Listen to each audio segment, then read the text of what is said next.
Nabi kata ketika itu Nabi Isa akan menjalankan hukum Allah di seluruh muka bumi.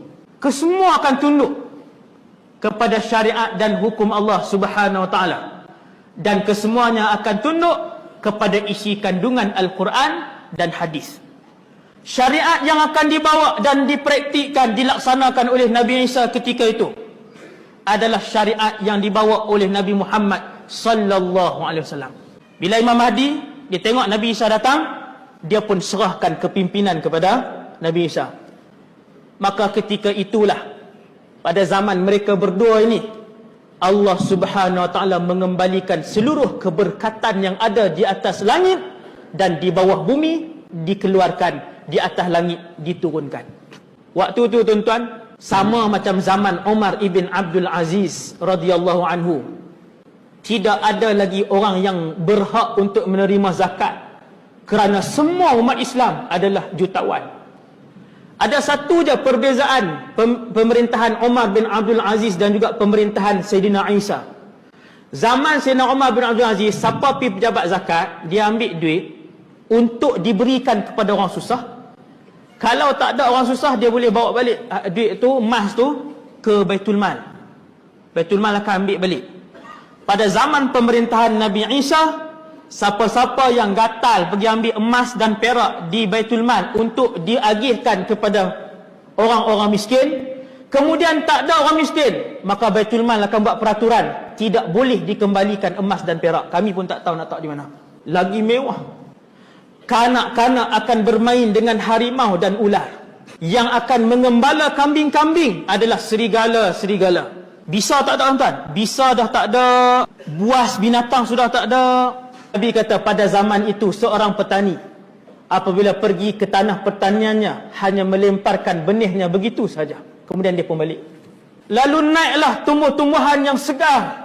Apabila orang ramai lalu di celah-celah tumbuh-tumbuhan yang segar ni, buah-buah yang banyak semua ni, tidak ada satu ranting pun yang akan dipatahkan daripada dalam kebun-kebun mewah itu. Punya amanah orang zaman tu.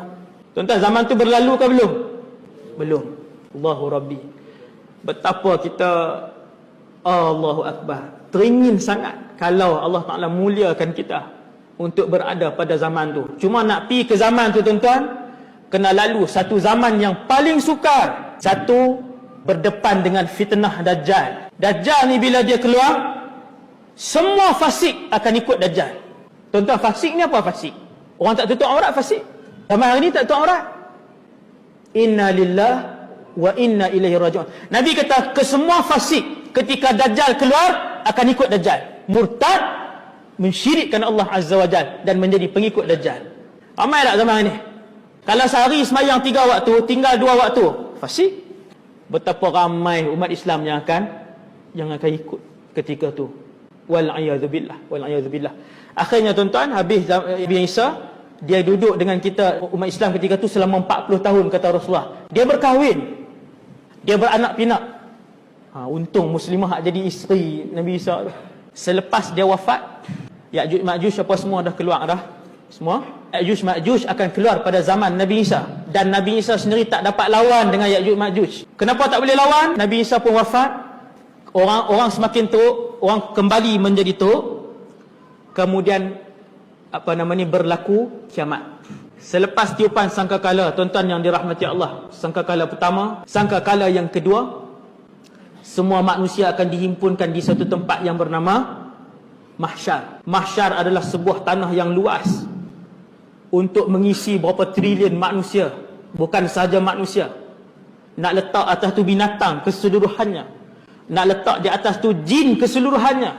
Mahsyar juga nak letak di atas itu syaitan keseluruhannya. Apabila sahabat bertanya kepada Nabi tentang tanah Mahsyar, Nabi menunjukkan tangannya ke bumi Syam. Nabi kata di sanalah bumi Mahsyar. Di sanalah bumi Mahsyar. Bumi Syam ni hak Syria kita sebut ni. Bumi Syam, Syria, Palestin. Di situlah muka bumi akan ditukar oleh Allah Subhanahu Wa Taala untuk menjadi bumi Mahsyar.